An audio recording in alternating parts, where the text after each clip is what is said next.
Halo pemirsa, Assalamualaikum warahmatullahi wabarakatuh. Waalaikumsalam warahmatullahi wabarakatuh. Ini adalah salah satu tayangan terbaru saya atau konten terbaru saya, yaitu kontennya Riza Jurnal.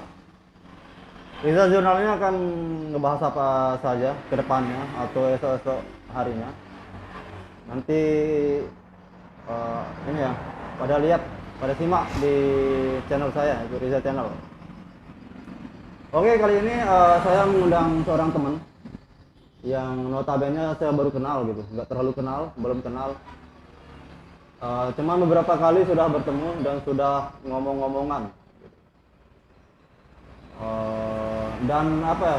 Dan saya agak tertarik sama beliaunya karena saya tertarik dengan dunia ini, dengan dunia birokrasi pemerintahan atau administratifnya yang paper-paperan, surat menyurat. Nah, saya tertarik seperti dunia-dunia seperti itu.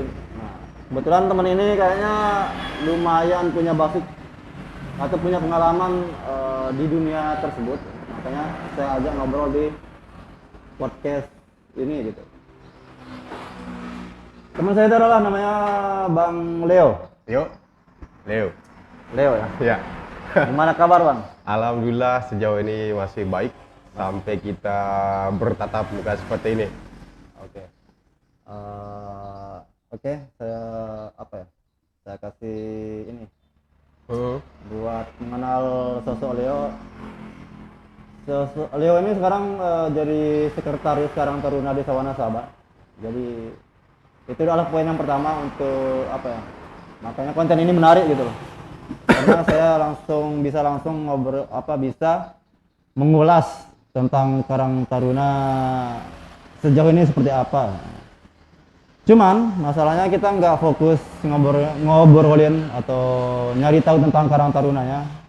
Saya fokusnya ke sosok teman saya gitu. Background atau latar belakang pendidikan seperti apa, itu yang mau saya pengen tahu dulu gitu. Oke Bang, Yuk. bisa bercerita nggak Oh ya. sama teman-teman kita? Sebenarnya nama saya itu Zainuddin Sani, Oke, Zainuddin Sani. tapi akrab dikenal sebagai Leo San. Leo San. Sannya itu kan dari nama asli. Nah, sedangkan Leo itu zodiak saya di kelahiran Agustus. Agustus terakhir lah Leonya. Kalau soal pendidikan saya itu di SD 2 Membendaya. Yang sekarang posisi sekolahnya itu baratnya kantor desa Mamben. Sebelumnya dari mana Bang? Saya dari Wanasaba Induk. Di sana dusun itu. Kok bisa? Ya udah lanjutin. Sebenarnya nggak boleh diperjelas soal alamat itu. Kalau RT ya nggak usah kan. Iya iya. RT-nya nggak usah lah dari Ya, kalau dusunnya kalisan juga dia- nggak usah. Yang penting desa Iya, Wanasaba iya. Induk saja. Oke, Nah lanjut. oke. Saya itu di Pondok Pesantren 6 tahun di YPI PPTI NW Wanasaba sebelum menjadi NWDI sekarang ini. Oke. Saya di sana 6 tahun, MTS-nya di sana juga, MA-nya juga di sana. Itu. Dan saya di pendidikan terakhir itu di Universitas Gunung Rinjani.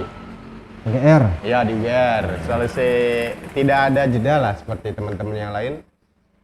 Setelah SMA langsung ke UGR langsung. Sebenarnya kan saya tidak mau kuliah sebenarnya awalnya kan. Ya, saya mau istirahat setahun. Kebetulan kan saya selesai ujian nasional itu sudah di Kalimantan saat itu. Nah setelah pembukaan terakhir untuk UGR ini, baru saya diarahkan kuliah oleh kakak itu. Kakak misal lah. Kebetulan dia juga PNS, bukan panas ya, PNS, pegawai negeri sipil, diarahkan untuk kuliah di UGR. Tapi jurusan saya itu tidak yang saya inginkan saat itu, di kala itu. Karena saya mengharapkan jurusan ekonomi atau akuntansi atau bahkan hukum. Tapi kan apa dikata saya di jurusan pertanian. Itu. Oke, jurusan pertanian. Hmm. Apa jurusan apa? Pertanian. Pertanian agribisnis. Oke. Ini ya, saya kaitkan dengan sama Karang Taruna. Iya ya. Kebetulan Bang Leo ini kan jadi sekretaris ya, Iya. sekretaris Karang Taruna. Apa? Itu merasa ini enggak merasa awam enggak di dunia sekretaris ini kan hubungan dengan surat menyurat, Ya, administrasi. tentang administrasi, birokrasi segala macamnya. Sebenarnya kalau dibilang awam bisa dikatakan awam juga kan. Yang namanya kita belajar dan belajar. Sebenarnya kan saya ada pengalaman ketika mengikuti ekstrakurikuler kampus ya eksternal. Oke. Saya kan kalau riwayat kelembagaan saya berangkat dari di SMA itu saya pernah menjadi OSIM 2 tahun. OSIM 2 tahun. Ya, kalau di negeri itu namanya OSIS. Ya. Kebetulan saya di swasta, saya itu di OSIM. Setelah itu sebagai pradana kalau di pramuka. Setelah di SMA saya juga ikut di aktif di BEM juga. Meskipun hanya jadi struktur-struktur kecil lah kan. Setelah itu di eksternalnya saya di Liga Mahasiswa Nasional untuk Demokrasi atau disingkat LMND. Nah, di sana itu saya pertama menjadi DPO. Nah, berawal dari ketua komisariat dulu. Ketua komisariat khusus untuk aktivitas di kampus. Eksekutif komisariat LMND UGR saat itu kan. Jadi apa tadi? DPO? Setelah saya selesai jadi ketua LMND UGR, saya itu di struktur kabupaten atau disingkat LMND Lombok Timur, eksekutif kabupaten Lombok Timur. Saya menjabat sebagai DPO, Departemen Pengembangan Organisasi. Oh, gitu. Bukan daftar pencarian orang. Departemen Pengembangan Organisasi. Setelah berjalannya waktu, saya menjabat sebagai sekretaris kabupaten saat itu di Liga Mahasiswa Nasional untuk Demokrasinya. Setelah itu pun saya mau selesai di kampusnya, saya terlibat di gerakan petani saat itu. Oke. Nah, yang sampai sekarang masih dikenal untuk advokasi tanah maupun hutannya itu Serikat Tani Nasional. Nah, tapi Serikat Tani Nasional ini nih hasil kongres kemarin tahun 2021 berganti nama menjadi Serikat Tani Nelayan. Dari pertama saya masuk sampai berakhir saya tahun ini, saya sebagai sekretaris saat itu. Nah, di suatu sisi saya di Serikat Tani Nasional masih aktif PRD, Partai Rakyat Demokratik, yang diklaim sebagai komunis saat itu kan. Meskipun mereka bukan komunis. Yang mentuding mereka komunis kan karena gagasan dan sebagainya. Makanya banyak birokrasi yang merugikan dirinya, akhirnya dia dicap sebagai komunis saat itu. Karena di 98 itu siapa yang melawan akan dituduh sebagai komunis. Nah, PRD ini sudah berganti sebagai Prima sekarang, Partai Rakyat Adil Makmur, dan saya sekarang sebagai wakil bendahara 1 di Prima. Sebelum sebagai bendahara, saya sebagai ketua juga kemarin, karena ada aktivitas saya mengundurkan diri sebagai ketua, dan sekarang menjadi sekretaris Karang Taruna Desa Wanasaba. Selain itu juga saya juga di Dompet Duafa, di kaminya. Kami itu singkat, bukan keluarga yang kemarin yang Gatot. Kami itu nggak tahu juga. Oh ya, intinya bukan kaminya Gatot, tapi kaminya Dompet Duafa, keluarga migran Indonesia yang advokasi soal-soal TKI lah. Yang advokasi soal tidak digaji, soal yang akan dipulangkan tapi posisi meninggal, administrasinya kita bantu. Intinya advokasi soal TKI, TKW lah. Sampai sekarang masih. Tapi kalau di Serikat Tani Nasional saya sudah selesai. Saya sudah selesai, tapi di partainya masih di Prima itu. Itu. Oke, ini kalau bagi saya yang sangat menarik, sebenarnya banyak yang dibicarain sama Leo. Itu semuanya, hampir semuanya saya tertarik ngebahasnya gitu. Soalnya background saya kan ini, Bang. Saya itu jurnal. Saya kuliah jurnalistik gitu kan. Tapi semoga menjadi jurnalis yang baik ya. Amin. Terkadang jurnalis itu agak, saya lihat sekarang agak begitulah. Ntar dulu ini acara saya, Bang. Oh iya ya. Ini acara saya mau arahin ngomongin apa dulu gitu. Oh siap. Tapi ngomong-ngomong tentang jurnalis yang baik ya tetaplah harus jadi jurnalis yang baik. Semoga. Jujur ya, bagi saya itu kan insting saya bagi seorang jurnalis itu dengar dia ngomong itu sebenarnya semuanya tertarik saya untuk menguliknya. Tadi dia ngomong tentang apa paham komunis segala macamnya, tentang partainya yang dituding saat itu. Ya. Itu kan kalau dunia jurnalis itu basic kita gitu. Itu basic kita baca dulu itu, baru kita tertarik dari jurnalis gitu. Nah, jadi saya bingung mau ngomongin yang apa dulu gitu. Semuanya soalnya menarik nih. Tapi yang agak pelan aja lah. Ya. Agak Gas pelan sudah aja. gas. Dari sini aja ya. Tapi kalau baca sejarah itu suka nggak? Baca Sejarah Indonesia. Indonesia, alhamdulillah sejauh ini bahkan sampai detik ini tidak ada buku-buku yang saya peroleh dari beli atau dikasih itu tidak ada yang kembali satupun sampai sekarang. Oke. Enggak waktu sekolah tuh, misal SD atau SMP, SMA. Saya aktif membaca itu ketika masuk di Liga Mahasiswa Nasional untuk Demokrasi ini. Oh, dari situ berarti. Ya, karena 3 hal pokok yang perlu kita yang aktivitas yang harus kita utamakan ketika menjadi mahasiswa maupun sebagai aktivis ini kan, sebagai organisatoris ini. Oke. Baca. Kan kita membaca ABC dan sebagainya, ya. membaca buku dan sebagainya kan. Ya. Setelah itu aksi. Kemudian aksi. Ya.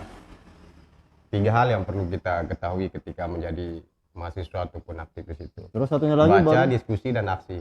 Oh, 3, baca, Ya. diskusi dan aksi. Ya. Setelah kita membacakan otomatis perlu kita bicarakan strategi dan taktik lah. Oke. Ketika yang kita baca ini adalah suatu permasalahan yang harus kita selesaikan, minimal kita diskusikan. Oke. Entah itu kita diskusikan dengan internal kita maupun pada orang-orang yang bersangkutan dengan kasus itu. Setelah kita diskusikan, kalau tidak ada solusi ataupun saran dari hal tersebut, ya mau nggak mau kita harus aksi. Aksi itu adalah jalan satu-satunya terakhir ketika permasalahan itu tidak tuntas. Itu. Ada tuh yang ngomong pakar sosiologi apa pakar politik nggak tahu. Apa ya, kalau diplomasi itu gagal berarti perang akan dimulai, katanya seperti itu. Pernah dengar kata-kata itu nggak? Iya. Semacam quote tuh. Iya, semacam quote itu. Pernah. Pernah. Itu kayaknya nyambung ya dari Tidak jauh beda kan sebenarnya antara somasi dengan perang itu, antara diskusi dan aksi ini kan. iya. Tidak jauh beda kan, jauh beda, meskipun emang itu kan bahasa-bahasa yang anarkis lah. Somasi, perang. Siapa sih sebenarnya kan di undang-undang kita ini sudah selesai perang itu, meskipun hanya kita diantar sampai di pintu gerbang kemerdekaan kan belum kita masuk. Secara tidak langsung kan sudah selesai lah peperangan sebenarnya kan. Oke, saya stop dulu lah. Kita ngomongin perang. Kita santai aja di sini. Oke. Ini saya mulai waktu di UGR kuliah tadi. Itu kan ngambil pertanian ya? Ya, pertanian. Ngambil pertanian. Apa yang akhirnya mau masuk pertanian gitu. Kenapa enggak ilmu sosial aja gitu sekalian? Kenapa enggak ilmu pemerintahan atau yang lainnya? Sebenarnya kemarin itu pasca saya mau mencari jati diri selesai ujian nasional di Aliyah itu, saya kan pergi ke Kalimantan saat itu. Saya nemuin, saya ke sana bersama anak kakak saya saat itu. Kebetulan Bu desa ini kan meninggal ibunya. Kebetulan pulang ke sini, setelah itu saya juga ikut ke sana kan. Kalimantannya? Ya, di Kalimantan Tengah. Berarti di situ ada keluarga? Iya, di sana. Dia transmigrasi di antara 98 dan 97. 98, 97. Nah pas perang antara Madura dan Sampit itu dia masih di sana. Nah, kita sekeluarga kan karena ribut-ributnya di radio saat itu sekitar tahun 2022 atau 2004 saat perang itu. Seingat saya. Kita sudah zikiran saat itu. Kita kira Bu D sama Pak Ade itu dengan anak-anaknya meninggal dunia karena ribuan banyak orang yang meninggal antara Madura dengan orang suku dalam Kalimantan ini. Meninggal dunia karena peperangan, ya konflik. Makanya kan Sampit itu artinya kan pertumpahan darah. Umurnya berapa anak? Seumuran dengan kita lah, saya dengan dia beda sekitar 3 atau 5 tahun lah. 3, 4, 5 tahun lah. Maksudnya pas dia Pas meninggal saat itu umur masih kecil lah. Oh. Karena dia bawa anaknya 2 orang. Udah Laki SD dan maksudnya. perempuan. Iya, masih SD pas dipindah ke sana itu. Ya itu. Nah, setelah saya mencari pengalaman, saya kan tertarik ketika penerbangan pertama itu kan tertunda nih, penerbangan ini. Oke. Sampai-sampai kita diberikan makan bla bla dan sebagainya, bahkan ada salah satu penumpang yang ngamuk bla bla dan sebagainya. Saya sebenarnya tertarik di dunia usaha sebenarnya. Makanya saya tertarik di ekonomi akuntansi saat itu. Nah, setelah ke Kalimantan melihat beberapa perusahaan tempat orang-orang bekerja dan sedikit ada konflik dan gap saat itu, saya tertarik di dunia hukumnya. Oke. Nah, tapi lama-kelamaan ada kakak saya juga di sana itu di UGR, kebetulan sekarang sebagai PNS pertanian, mengarahkan masuk kuliah di Fakultas Pertanian. Dan jadilah saya masuk sebagai mahasiswa Fakultas Pertanian di saat itu. Apa berarti tadi karena apa tadi? Apanya? Pas masuk pertanian tadi. Arahan dari kakak saya, kakak Misan, dia mengiming-imingi besok kalau sudah selesai kuliah bisa kita tarik kerja ABC dan sebagainya. Saya kan sebenarnya tidak terlalu tertarik yang bahasa-bahasa ajakan-ajakan untuk bekerja. Logikanya kan kita selesai kuliah kan terserah kita mau kemana saja. Iya. Apalagi kerja di birokrasi itu kan wih ngeri. Terikatnya minta ampun. Bahkan sampai kencing dan buang air besarnya kan kita diintervensi. Makanya saya tidak mau ikut terlibat bekerja di birokrasi. Oke. Ngambil pertaniannya. Ya, agribisnis. Agribisnis. Terus nyelesain kuliahnya berapa tahun tuh? Selesai itu tahun 2018. Selesainya? Ya, Masuknya tahun 2014. 2014. Normal lah. 2014 Iya. masuk kuliahnya loh. Iya.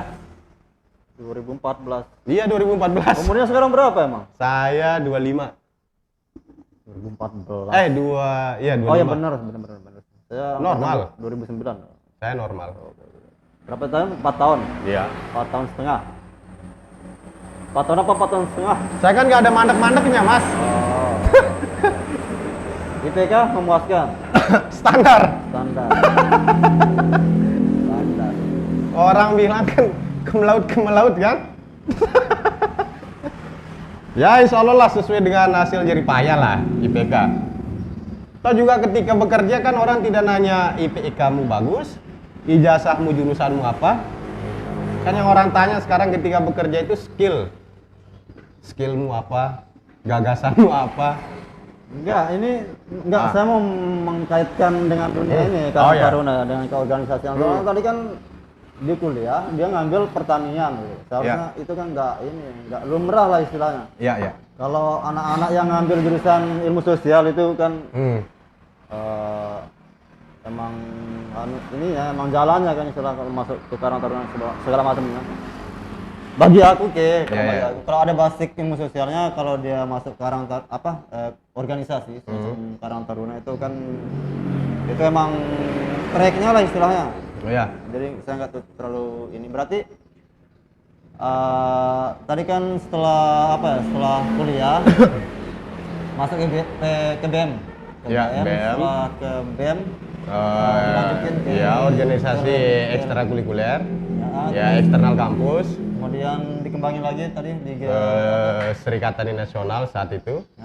Sembari masuk ke PRD. Oke. Itu yang bikin mau masuk di dunia yang semuanya itu apa sih sebenarnya? Kenapa nggak fokus di dunia pertaniannya gitu maksudnya? Apakah itu ada hubungannya? Kalau dikatakan ada hubungannya sih sangat erat hubungannya. Sangat erat hubungannya. Di saat saya masuk di Liga Mahasiswa Nasional untuk Demokrasi LMD itu banyak hangat-hangatnya kasus konflik agraria saat itu. Oke. Karena kan logika sampean kuliah kan? Kuliah. Di bangku perkuliahan itu kan kita hanya dapat 20% toh? Ya. Di internal kampusnya, di kampusnya, di bangku perkuliahannya. Benar sekali. Sisanya 80% itu kan kita dapat di jalan, di diskusi, rapat, bla bla dan sebagainya, atau bahkan masuk organisasi. Dan di saat itu saya boring juga untuk selesai kuliah, pulang, akhirnya saya mencari kesibukan lah. Ya, secara tidak sengaja saya itu belajar administrasinya di organisasi tersebut. di Liga Mahasiswa Nasional untuk Demokrasi. Di sana pun juga kan kita belajar administrasi, surat menyurat dan sebagainya. Oh, dari situlah ternyata ini jalannya ke sini ini terkait dengan dunia hukumnya pun kita dapat dan kita pelajari, dunia sosialnya pun kita dapat dan kita pelajari saat itu. Oke, kalau berarti mengenai kuliah tadi ngambil agribisnis ya? Ya, agribisnis. Konsentrasinya apa? Kalau kita kembali ke agribisnisnya itu kan dia fokus ke bisnisnya. Iya. Agribisnisnya. Atau bahasa kasarnya itu kita. Kan bahasanya agribisnis itu kan basicnya kalau nggak Iya. salah. Terus nanti kan setelah ngambil itu, terus kita dikasih pilihan kan? Pilihan apanya? Konsentrasinya apa? Setelah semester 3 atau 4? Kalau di sana itu nggak ada sih. Nggak ada. Berjalan setelah kita bayar SPP, bayar MK, mata kuliah, tidak ada pilihan ABC dan sebagainya. Berjalan dengan sendirinya, soal jurusan dan kita mau mendalami apa dan sebagainya tidak ada. Karena kan di sana itu hanya satu jurusan di pertanian itu, yaitu agribisnis. Agribisnis tok. Ya, Fakultas Pertanian hanya satu jurusan Oke, agribisnis. sekilas tentang ilmunya agribisnis itu ngebahas apa saja? Sekilas saja. Sebenarnya kalau bicara soal ilmu agribisnis, kalau kita hitung-hitung dari semester pertamanya sama seperti IPA yang ada di SMA atau SMP gitu. maupun ekonomi maupun di masa SMA. Karena kita bicara geografis, kita bicara kimia, fisika di pertanian ini. Kita bicara ekonominya, kita bicara matematikanya, kita bicara bahasa Indonesia, bahasa Inggrisnya. Di mata pelajaran saya, di MK saya. Banyak hal sebenarnya. Tapi kan itu tidak sebagai batasan kita untuk melakukan aktivitas lain. Gitu. Enggak itu ya apa pada akhirnya tadi kan sampai tahu tentang sejarah partai ini dicap komunis saat itu. Ya. Sampai tahu itu berarti di lingkungan apa tadi? Pas terlibat di banyak organisasi itu berarti ya? Iya. Pas tahu-tahunya. Terus tergerak Masuk terlibat di sana itu. Kalau bicara soal kelembagaan tempat saya masuk itu, di Liga Mahasiswa Nasional untuk Demokrasi ini kan kita besok akan menentukan Liga Nasional. apakah kita selesai di liganya itu atau lanjut ke lembaga lainnya, seperti ada namanya API Perempuan saat itu, Aksi Perempuan Indonesia, API Kartini, yang sekarang diganti menjadi Suluh Perempuan, atau kita mau lanjut ke Serikat Tani Nasionalnya, atau STN-nya, atau sekarang diganti menjadi Serikat Tani Nelayan, atau di PRD-nya, kan begitu. Saya itu kan kebetulan di tahun 2016 atau 17 itu, sebelum mendapatkan SK Pokja Perhutanan Sosial ya. Di tahun itu, antara 16-17 itu, saya sebagai koordinator konflik agraria Kecamatan Sembelia.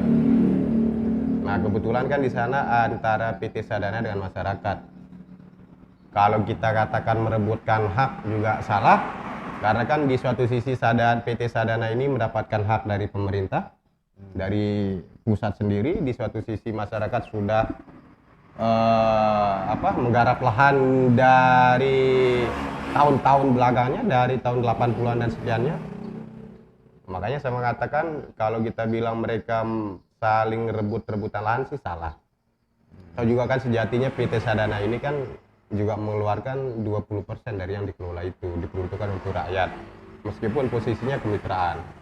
Nah, berangkat dari sana, dan itu detik-detik terakhir saya di mahasiswa, saya masuk di Serikat Tani Nasional sebagai sekretaris. Dari awal saya masuk sampai akhir jabatan tahun ini, saya masih sebagai sekretaris. Wajarlah kalau saya tertarik di kelembagaan kampung sendiri. Karena sejatinya kan di kampung kita ini kan tidak ada lembaga yang sekupnya desa.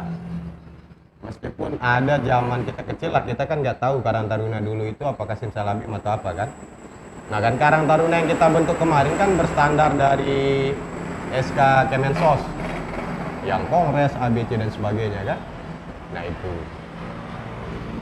Oke pemirsa, kayaknya ini saya agak kelihatan ketinggalan ya dari apa ya. Kayak saya agak susah ngejar gitu.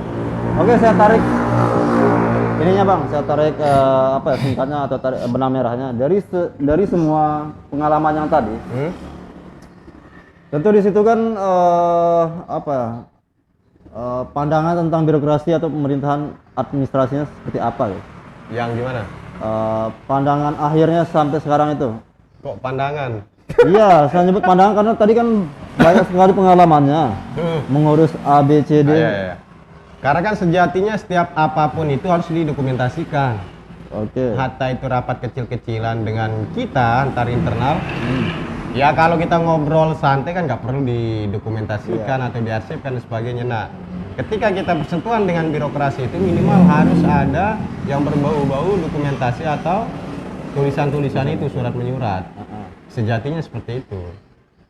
Biar tidak ada bahasa Anda lupa dan sebagainya. Oke. Itu. Gini maksud saya zaman-zaman itu kan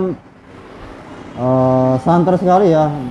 Pemerintahan itu inilah katanya kan. Birokrasi kita ini nggak jelas segala macamnya gitu. Tapi pernah berada di zona itu maksud saya. Fokusnya ini di desa kita atau mana? Enggak, di pemerintahan secara umum lah. Secara umum. Pemerintahan secara umum.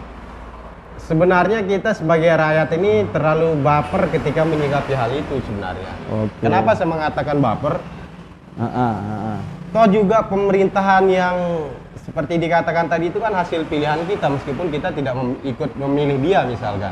Iya. Sejatinya kan itu hasil pilihan kita. Kalau kita runtutkan masalahnya itu ketika pesta demokrasi itu kan kita sejatinya kan rusak karena Soekarno satu lembar duit 100.000. Iya, Sedengki-dengkinya kita sama orang, semarah-marahnya kita sama bakal calon tersebut atau calon tersebut, ketika dihadapkan dengan ekonomi atau duit, hilang sudah, kita anggap dia baik. Makanya jangan sering kita menyalahkan bahwa pemerintah itu yahana yahanu ketika posisinya kita yang merusak diri sejak awalnya. Iya. Nah, itu makanya seharusnya kita itu berpikir apakah kita mau menggadaikan diri kita dengan duit 100.000 atau kita kelaparan selama 5 tahun tersebut. Semakin kita mengambil duit, semakin celah untuk pemerintah atau birokrasi ABC dan sebagainya itu banyak sebenarnya. Atau bahasa kasarnya begini nih, hari ini pemilihan A lah misal, suatu saat setelah dia terpilih, ujung-ujungnya akan disebut, toh juga kita sudah kasih kemarin, ngapain dia minta lagi? Iya. Ya yang ujung-ujungnya kan kita diabaikan. Sekali lagi jangan kita salahkan pemerintah ketika kebijakan, keputusan mereka yahanu yahane dan sebagainya. Sejatinya ketika mereka melakukan keputusan atau mengambil keputusan A misal, yang berbau-bau merugikan kita, kan ada DPR di sana itu sebagai yang menentukan yang akan disahkan atau tidaknya. Jika kita berbicara pusat ataupun daerah. Tidak semestinya presiden, gubernur, bupati itu langsung pek ketika tidak ada pembacaan dari DPR tersebut. Sebenarnya penentu yahana yahanu ini DPR sebenarnya. Dan hasil genjotan DPR lah semua kebijakan, aturan dan sebagainya itu tersahkan oleh presiden tersebut. Oke.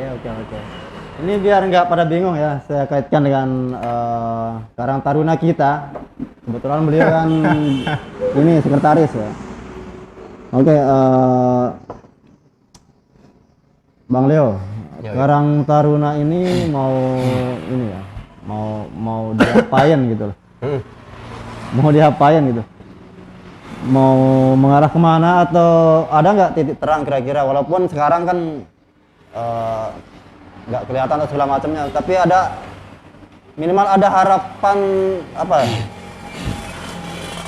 Ada nggak cara Bang Leo nih apa ya, seolah-olah biar ada tujuan Karang Taruna ke depannya seperti apa gitu loh? Sebenarnya kalau kita bahas tujuan Karang Taruna ini kan sudah jelas di AD/ART-nya. Anggaran dasar, anggaran rumah tangga Karang Taruna itu sendiri, yang advokasi, yang ABC dan sebagainya. Intinya berbicara skup desanya sendiri, kan begitu. Kalau kita bicara Karang Taruna mau dibawa kemana, ini kan hasil sebenarnya hasil rapat internal kita. Kebetulan kan saya pimpinan internal nih di Karang Taruna. hasil entah itu kakinya pincang, tangannya buntung itu kan tergantung hasil kesepakatan kita bersama. Meskipun sekarang ini banyak yang tidak terlihat, tapi fakta yang ada di birokrasi ini kan kita pelan-pelan nih. Iya. Dan sudah ada hal yang sudah kita persembahkan ke pemuda sejauh ini. Meski kita baru seumur bibit jagung yang baru ditaruh di tanah. Oke. Dan manfaatnya pun kan sudah dirasakan oleh masyarakat. Misalnya? Contoh kecil seperti hangat-hangatnya penyakit sapi, PMK kemarin kan Yang baru-baru. sudah dibantu oleh Karang Taruna mencarikan obat dan sebagainya. Dengerin Soal penumpukan sampah yang seharusnya program desa yang akan kelola tapi kemarin sempat terhambat karena penumpukan lebaran, dan kita yang handle sampai sekarang kan sejauh ini kan tidak ada cibiran-cibiran buruk soal sampah. Ya ujung-ujungnya kan nama desa baik kan begitu. Dan soal birokrasi yang sulit menemui rakyatnya bla bla dan sebagainya, wabil khusus kepala desa yang alhamdulillah meringankan kaki, tangan, bahkan lidah untuk menyampaikan apa-apa sejauh ini kan. Baru itu sih yang bisa kita lakukan. Itu ya guys, yang masih bimbang pas mandang Karang Taruna, penjelasannya kayak kurang lebih seperti itu ya. Ada manfaatnya dikit. Ada manfaatnya gitu loh. Sudah ada yang dilakukan. Iya. Sudah ada yang dilakukan sama Karang Taruna. Cuman sekarang kan nggak terpublis saja. Ya. Ya, kalau soal terpublik dan tidaknya kan tergantung info.com-nya. Ya. Karang Taruna atau sebuah lembaga itu bisa terpublik karena info.com Benar. yang seharusnya kan kerjaan sekretaris, tapi karena ada bidang info.com ya soal dia rapat, ada program ABC dan sebagainya. Ya, mau nggak mau dia harus disebar di media sosial. Itu info.com-nya siapa itu, Bang? Kebetulan kan Anda. Oke, saya jawab dikit ya. Karena saya info.com di Karang Taruna. Makanya saya bikin channel ini gitu. Oh iya. Tapi tetap kita besok-besok bakalan mengusahakan Karang Taruna punya media YouTube. Biar cepet kita ngasih informasi atau penjelasan ke teman-teman muda lainnya, termasuk ke sepupu-sepupu kita lah, yang elit politik katanya. Seperti itu. Oke, Bang Leo, sepertinya menarik sih yang kita omongin. Cuman besok-besok kita lanjut lagi ya. Oh siap. Ini besok-besok saya tonton dulu videonya, saya pelajarin. Sebenarnya Leo ini ngomongin apa gitu. Kayaknya saya ngerti soalnya. Tadi dia ngomongin tentang PRD segala macam, saya susah saya susah mengejar. Karena sejujurnya sih ada di benak sebenarnya ada, cuman saya udah berapa tahun vakum gitu di dunia politik atau di dunia pemerintahan, birokrasi segala macamnya. Sebenarnya salah ketika kita mengatakan diri kita itu vakum di dunia politik. Silahkan dilanjut. Sejatinya politik itu kita sudah bisa dan tahu itu ketika kita lahir. Kita kan tidak tahu bahasanya nih. Oke. Sebenarnya kan politik itu hanya cara sebenarnya artinya itu. Contoh Benar. kecil kenapa saya katakan dari sejak lahir kita bisa berpolitik. Pas kita mau nete pun kan kita nangis cara kita. Sehingga kita dapat nete. Itu berpolitik. Nah itu sebenarnya politik itu kita itu sering mengatakan tidak mau tahu soal politik. Secara tidak langsung kita melakukan politik itu sendiri.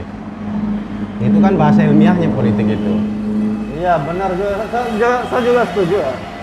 Ada yang ngomong saya nggak mau berpolitik, padahal kita nggak bisa lepas dari politik gitu kan. Bahkan 24 jam itu berpolitik Kita berpolitik benar. Logika dari mana kita mukayemal kita tidak berpolitik, entah menggunakan motor, jalan kaki atau kendaraan umum kan? Itu dia. Saya juga pernah ngomong ke teman-teman ini ya, pemuda diskusi lah gitu. Yeah. Karena saya malas menjelasin mereka tentang politik, karena politik kan dicap jelek segala macam. Yeah. Akhirnya saya bikin kalimat seperti ini. Berpolitik tuh sebenarnya kayak pacaran, saya bilang gitu. Iya. Saya nyaman atau saya dapat Inspirasi. bukan dapat keinginan saya atau dapat beruntungan, kamu juga dapat beruntung gitu. Iya. Orang pacaran kayak gitu. Kurang tahu sih saya. Karena cara kita berpacaran itu beda-beda soalnya. Pernah pacaran waktu SMA enggak? Pernah. Nah, seperti apa? Bahkan saya kan sebagai Soalnya saya memandang politik itu kayak orang berpacaran gitu. Kalau saya tuh. Kita kan kolaborasi berdua nih Ya, sama cewek kita. Kita mencari tujuan kita kemana sih yang gitu kan. Yuk kita ngobrol. Sebenarnya kan kalau di praktik politik itu bagaimana cara kita meyakinkan, baik meyakinkan birokrasi maupun meyakinkan masyarakat yang mau kita advokasi. Intinya kan bahasa di saya itu mengartikan yang sekarang itu politik itu bagaimana cara meyakinkan. Yang kita lihat di TV-TV itu kan hasil politik buruknya. Iya benar. Politik baiknya kan ya saling menguntungkan satu sama lain yang sifatnya jangka panjang. Dan politik itu bukan berbicara soal pesta demokrasi, bukan. Satu lagi guys, jangan jangan kalian mendengar politik itu mungkin dari TV doang gitu, dari berita buruk yang korupsi, terus Ya korupsi itu hasil politik buruk. ya gitu kan. Soalnya yang diekspos sama TV itu kan yang buruk-buruk doang, bro. Jurnalis ya. Iya jurnalis. Oh itu kegiatan jurnalis ya. Ya entahlah. Sejatinya kan jurnalis ketika membuat berita kan ada tanda Nah itu yang tanyanya di bikin saya belakang. kesel sebenarnya. Itu yang bikin saya kesel kan. Iya benar. Ketika saya mempelajari tentang media atau jurnalistik, di saat itulah saya kesel dengan pemerintah segala macamnya. Gitu.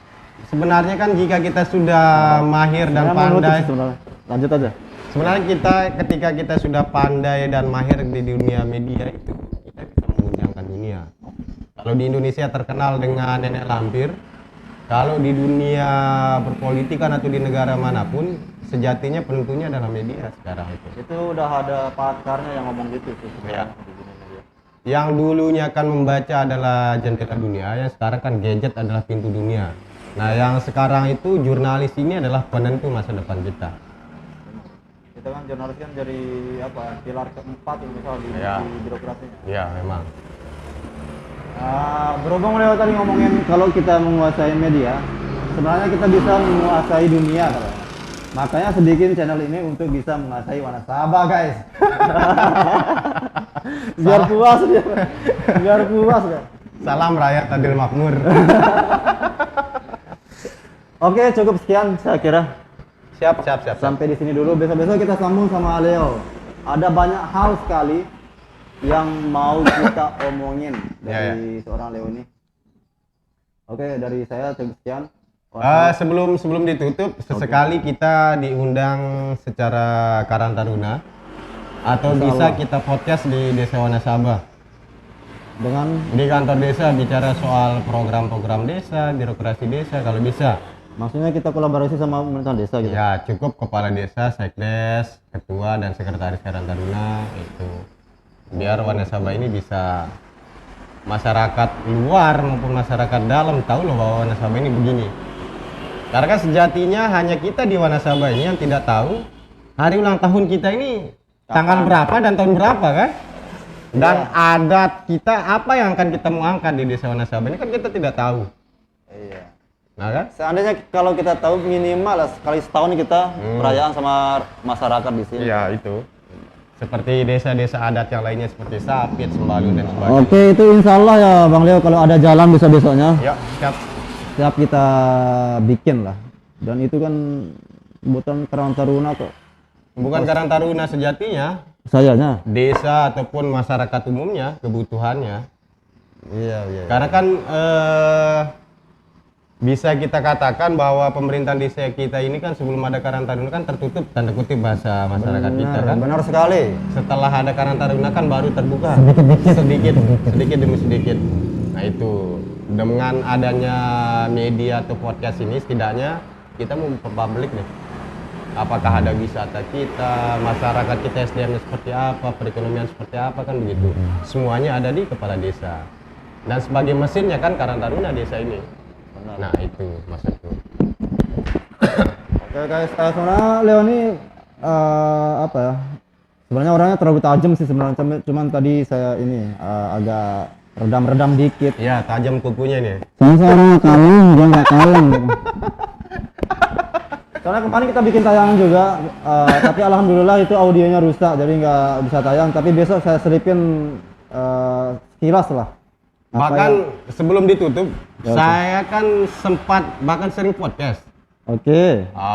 Ada 2 Oh, bukan, podcast. berarti bukan ini pertama kalinya? Bukan pertama kali. Udah berapa kali berarti? Ada 3 kali dengan ini, 4 kali dengan yang kemarin yang rusak di sini kan. Oke. Saya podcast 2 kali, entah itu dengan sendirinya atau apanya. Saya kan dipanggil si pahit lidah sama teman-teman kan. Tuh kan apa yang saya rasain berarti bener berarti. Karena kan saya podcast tidak di briefing, tiba-tiba membahas partai, baru seminggu tayangan dihapus. Itu kenapa kasusnya tuh? Nah, Karena- kurang tahu saya karena posisi saat itu kan dia memperjelas soal partai yang apa akan lolos, partai apa. Kebetulan kan posisi saat itu jadi ketua kan, ketua partai Prima DPK Prima Lombok Timur. Enggak, tapi itu podcastnya podcast pribadi apa atas nama lembaga dia atau Atas gimana? nama pribadi, kebetulan dia Ngapain dia takut kalau gitu? kader partai ya mungkin donaturnya dari partai sendiri kan, kita nggak tahu. Temanya kepemudaan, dia mengupas saya bagaimana ya sudah saya sampaikan sesuai dengan Pandangan pribadi. bukan pandangan, fakta data dari partai saya sendiri kan begitu. Ya akhirnya seminggu tayang, saya cek lagi minggu depannya sudah nggak ada. Entah itu dihapus oleh yang Mungkin terlalu tajam bang, mungkin.